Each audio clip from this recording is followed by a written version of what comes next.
আকিমুদ্দিন ওয়ালা তাতাফাররাকু ফিহি, দিন কায়েম করো আর এই ব্যাপারে পরস্পর মতবিরোধে লিপ্ত হয় না। দাওয়াতে দিনের শাহাদাত আলান্নাস, শাহাদাতে হকের দায়িত্ব পালন করতে গিয়ে আল্লাহ রসুল যত বেশি প্রতিপক্ষের হামলার শিকার হয়েছেন, নির্যাতনের শিকার হয়েছেন, জুলুমের শিকার হয়েছেন, আরেকটা ক্ষেত্রে হয়েছেন জিহাদের ময়দানে গিয়ে দান্দান মুবারক শহীদ হয়েছেন। এর বাইরে বাকি লোক গঠন প্রক্রিয়া এবং তার সামগ্রিক তৎপরতায় যদি আমরা পর্যালোচনা করি, তাহলে সবচেয়ে বেশি চ্যালেঞ্জ তাকে ফেস করতে হয়েছে দাওয়াত ইলাল্লাহ। এই কাজ করতে গিয়ে তিনি তার ঘরে আক্রান্ত হয়েছেন, এই কাজ করতে গিয়ে রাস্তায় আক্রান্ত হয়েছেন, এবং শেষ পর্যন্ত তাকে হত্যার ঘোষণা দেওয়া হয়েছে। হত্যা করতে পারলে পুরস্কার ঘোষণা দেওয়া হয়েছে। তারপর তিনি আল্লাহর ইচ্ছায় তাকে দেশ থেকে চলে যেতে হয়েছে, হিজরত করতে হয়েছে। তারও আগে তিনি কারাগারে যেতে হয়েছে। শুধু দাওয়াতের পিরিয়ডে মক্কার যে 13 বছর, এই 13 বছরে তার যে পুরো কার্যক্রম, এটা যদি আমরা পর্যালোচনা করি, মক্কার পুরো 13 বছরটাই মেইন এজেন্ডা ছিল দাওয়াত আর লোক গঠন করা। তাহলে দাওয়াতি কাজের জন্য আল্লাহ রসুল এত চাপের মধ্যে পড়লেন, এত চ্যালেঞ্জের মধ্যে পড়লেন, এত বেশি তিনি এখানে তাকে ত্যাগ স্বীকার করতে হলো, কোরবানি পেশ করতে হলো। আজকে যে দাওয়াতি কাজ করা ছাড়া, দাওয়াতে হকের উপস্থাপন ছাড়া আমাদের জীবনকে ধ্বংসের সাথে তুলনা করা হয়েছে। ওয়াল আসর ইন্নাল ইনসানা লাফি খুসর ইল্লাল্লাযিনা আমানু ওয়া আমিলুস সলিহাত ওয়া তাওয়াসাউ বিল হাক্কি ওয়া তাওয়াসাউ বিস সাবর। একে অন্যকে হকের উপদেশ দাও, এই চারটা কাজ না করলে সময়ের কসম মানুষের জীবন ক্ষতিগ্রস্ত। এই মানুষের মধ্যে নিঃসন্দেহে আমরা উলামায়ে কেরামরাও আছি, তাই না? তাহলে আমরা যে সমাজের সময় দিচ্ছি দিন কায়েমের জন্য, দিন কায়েমের কর্মসূচির মধ্যে প্রধানতম কর্মসূচি যেটা মানুষের চরিত্র সংশোধন করে, মানসিকতার পরিবর্তন করে, আকীদার পরিবর্তন করে, দৃষ্টিভঙ্গির পরিবর্তন করে, মানুষের জীবনের মোড় পাল্টে দেয়, যেটা জিহাদের সূচনা, যেটা ইসলামী বিপ্লবের শুরু, যেটা একামতে দ্বীনের শুরু, এই শুরুর দায়িত্বটি একামতে দ্বীনকে মাথায় রেখে ধারাবাহিকভাবে আমার খুতবা, আমার ওয়াজ মাহফিলের ওয়াজ, তাফসির মাহফিলের তাফসির, সিরাত মাহফিলের বয়ান, কিংবা আমার মসজিদের জুমার নামাজের আগে যে বয়ান, এই বয়ানগুলোতে আমি যদি একামতের দ্বীনকে হাইলাইট করে ওটাকে সামনে রেখে, এটার শুরু হইল দাওয়াত দিয়ে। আর দাওয়াত ছাড়া ইমানের দাবি পূরণ হয় না, দাওয়াত দেওয়া ছাড়া আমার উপর হকের যে দায়িত্ব পালন করার কথা সেটা হয় না। সেটা না হইলে আমার জীবন ধ্বংসের মধ্যে পড়ে যায়, খসরানের মধ্যে পড়ে যায়। এই ধারাবাহিকতায় একটা কর্মসূচি সাজিয়ে আমরা যদি আমাদের ওয়াজগুলোতে সেইভাবে একটা টার্গেট করি যে মানুষকে আমরা দিন বোঝাবো, দিন বোঝাবার জন্য প্রথমে তাকে আমরা দাওয়াত বোঝাবো, এবং দাওয়াত প্রত্যেকটা মানুষের নৈতিক দায়িত্ব, ইমানি দায়িত্ব।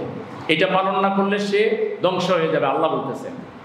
এইভাবে শুরু করে যদি মানুষকে যদি আমরা দাঈ-ইলাল্লাহ হিসেবে তৈরি করতে পারতাম। দাঈ-ইলাল্লাহর তো প্রধান 2 দফা কর্মসূচি, তা'মুরুনা বিল মারুফ ওয়া তানহাউনা আনিল মুনকার, সৎ কাজের আদেশ দেওয়া, অসৎ কাজ থেকে বিরত থাকা। একটা মানুষ যখন দাঈ-ইলাল্লাহ হয়ে যাচ্ছে, সে নিজেও সৎ কাজের আমলে সালিয়াতের সাথে ইনভলভ হয়ে যাচ্ছে, আর অসৎ কাজ থেকে সে নিজেও বিরত থাকতেছে, অন্য মানুষকেও বিরত রাখবার জন্য সে প্রচেষ্টা চালাচ্ছে। এই দফাটা যত বেশি আমাদের মাধ্যমে শক্তিশালী হবে, সমাজে সুপ্রীতির প্রসার, সমাজে ভালো কাজের প্রচার, এটা ব্যাপক মাত্রায় বেড়ে যাবে। মন্দ থেকে ফিরে থাকার জন্য মানুষের মধ্যে একটা প্রবণতা ক্রিয়েট হবে। আদর্শ দায়ী তৈরির কাজটা আমরা যদি সাধারণ মুসলমানকে এটা বোঝাইতে পারি যে তুমি নিজেও দায়ী হইতে পারো, তোমার ক্ষেত্রে যত বদ কাজ তোমার মধ্যে আছে এটা সরাও, এটা একটা দাওয়াতি কাজ। তোমার স্ত্রীর মধ্যে, তোমার ছেলেমেয়ের মধ্যে, তোমার পরিবারের লোকদেরকে, তোমার আত্মীয় স্বজন, তোমার পাড়া প্রতিবেশী, তোমার কওম, এদেরকে তুমি বোঝাও। তাহলে প্রত্যেক লোক যদি ভাবে যে সে শুধু একজন দিনের শ্রোতা না, সে নিজেই একজন দায়ী, এবং প্রত্যেকে দাওয়াতের দায়িত্ব পালন করতে হবে, নাহলে সে ধ্বংস হয়ে যাবে। এই কথাটা উলামায়ে কেরাম যদি ভালো করে আমরা বোঝাই দিতে পারি, তাহলে দায়ীর সংখ্যা সমাজে অনেক বেড়ে যাবে। আর দায়ীর সংখ্যা যত বাড়বে, দায়ীরাও বৈষম্য থেকে বেঁচে থাকবে, আর দায়ীদের মাধ্যমে সমাজের মানুষও অন্যায় থেকে, মুনকার কাজ থেকে, অশ্লীলতা থেকে, বেহায়াপনা থেকে তারা দূরে থাকবে, সমাজ সুস্থ হবে। সমাজ গঠনে আলেম সমাজের ভূমিকা, তাফসীরের ভূমিকা, খুতবার ভূমিকা, খুতবার আগের যে বয়ান দেওয়া হয়, এগুলোর ভূমিকা অপরিসীম। যদি এটা পরিকল্পিত টার্গেট ওয়েতে যদি জনগণকে প্রত্যেককে মেসেজ দেওয়ার চেষ্টা করা হয়, আপনি কিন্তু একজন দায়ী হইতে হবে। খলিফা হিসাবে আপনার কাজই হলো দাওয়াত দেওয়া। আবেদ হিসাবে আপনার কাজ হলো আপনি আল্লাহর আনুগত্য করবেন, দাসত্ব করবেন। খলিফা হিসাবে আপনার 1 নম্বর দায়িত্ব হলো আল্লাহর দাসত্বের দিকে, গোলামির দিকে মানুষকে দাওয়াত দিবেন। এটা প্রত্যেক মুসলমান, সে কৃষক হোক, শ্রমিক হোক, শিক্ষিত হোক, অশিক্ষিত হোক, প্রত্যেকের উপর এটা ফরজ।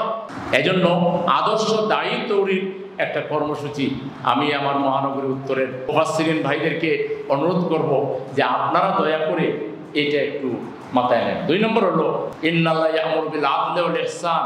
এই যে ইহসান করতে হবে, মহসিন হইতে হবে, ওই ইতাইযিল কুরবা, নিকটাত্মীয়ের হক আদায় করতে হবে। এই যে আয়াতগুলো, এগুলোর ব্যাখ্যা দিয়ে এখন যে ছাত্র বলল ওয়ান জাস্টিস পেতে যে হইলে ঘর থেকে শুরু করতে হবে। সামাজিক সালিশটাও জাস্টিসের ভিত্তিতে করতে হবে, আর টোটালটা করতে হবে কোরআন আর সুন্নাহর আলোকে।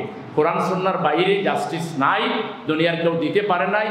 আপনার ছাত্রদেরকে আলাদা অ্যাড্রেস করবেন, যুবকদেরকে আলাদা অ্যাড্রেস করবেন, সাধারণ শিক্ষকদেরকে আলাদা অ্যাড্রেস করবেন, সরকারি যারা আছে তাদেরকে অ্যাড্রেস করবেন, পলিটিক্যাল পার্টিগুলোকে অ্যাড্রেস করবেন।